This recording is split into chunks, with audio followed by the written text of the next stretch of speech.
Someday was a very thoughtful and long process studio record where we spent months crafting that record and added things like a string section and a lot of organ pads, and it really kind of created this very large sonic texture that was, while we really loved it and are very proud of it, it was slightly impossible to pull off live with just 5 people without using tracks, which is not really our style. I mean, we're very kind of raw, organic, natural band live, and so we really spend more time touring than we do in the studio. We are a very hard touring band. I'm now in my 8th year, and this is somewhere in the 15 to 1600s as far as how many shows I've played. And really, we've always wanted to get in the studio and track live because we felt like we were capable of that. We felt like the band are all really great players, and they all contribute a lot to the arrangements of what we do. And so we knew on this next studio record, which is coming out in February, that we wanted to really track it in a more organic way. So we did this live kind of covers project thing. We took a bunch of songs that had meant a lot to me growing up and kind of formed and helped kind of mold my writing process. And so we kind of went in the studio, and for 2 days we just literally tracked these songs live and didn't do any overdubs, no click, nothing like that. And it came out really well. Turned out exactly how I wanted it to, and even better than I thought it would. For us, we've been fortunate enough to be able to make a profitable living on the road and through our records independently, and we have been approached by labels. But I think for me, a label's primary task is to fund the endeavor, which is not necessarily a need of ours because we do make money on the road, and we have figured out a way to record with good quality but also cheap, or inexpensively, I should say. Or they provide radio support, and our music is not necessarily like super radio friendly, at least in the sense of what you hear on big pop radio. And so we've kind of made a decision. We have really strong management who really understands the kind of new paradigm of the business, of the music business, and we've got great booking, and we have good tour history, and we've gotten a lot of things have happened, a lot of TV placements, so we've gotten a lot of exposure, and there are the videos we've made that have gotten play on CMT and MTV and things like that we've kind of decided that for us, going independent is not only the only option. It's because it's not the only option. We could go with the label, but we've decided to keep it that way because we see a lot more long-term benefit in owning the work that we make, and because we do the lion's share of the work, we think we should get the lion's share of the income from it. So we've got a good team that we believe in, and everybody's on board with that, and so far it's worked really well for us. There was something about music for me as a child and as a teenager and as a college student, and then post-college, even as I was started the career. Something about music was able to communicate to me, to help me understand my life in a way that hardly any other medium could. I mean, I love to read, and I get a lot out of great fiction, and I get a lot out of movies, but something about music, the emotion in music, especially a live show, really stirred me. And I thought, man, if I can do that for someone else, if I can write a song that helps somebody tell their own story, or if I write a song and perform it in a way that somebody is inspired to go out and take a chance. I think for me a defining moment was when I graduated from college, and I've always loved school, and I was a good student and had opportunities to do other things, and I told my dad I wanted to try to do music, and he just pulled me aside and said, son, if you work hard, your mom and I were behind you no matter what. Go out there and try it. And I think that kind of, if I can have the same encouraging mentality to somebody to go out and try to pursue your dreams, whether or not you make it or not, I think it sounds cliche, but it really is important. I think there's a lifestyle decision to take risks and to pursue things that ends up being, the big ideas and the big things that cause a lot of, social change. My brother, for instance, just graduated from college, had an opportunity to make a great living out in Los Angeles, and instead decided to move to Rwanda and run a nonprofit chicken farm.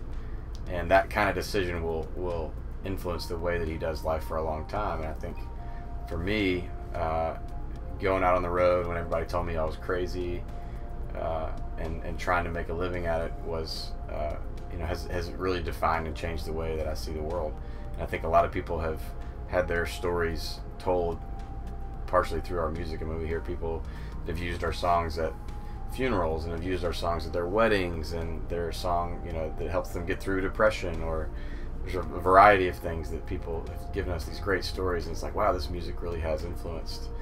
And I was talking with Bo from Need to Breathe the other day about that's really why we do what we do, is because it helps us tell a better story and helps other people tell a better story about themselves. There's a new song on the record called Tomorrow, and there's the first line of the song is, nothing ever turns out the way you thought it would. Spare me some patience if you could. And I remember watching Conan's last show, on his last time hosting the Tonight Show, which obviously was a major disappointment for him. He only got to host it for 5 months, and he said, I have every right to be bitter, but I'm not going to. I want to tell you something now. And he said, don't be cynical. Nothing will ever turn out like you think it's supposed to. But if you work hard and you're kind, amazing things will happen.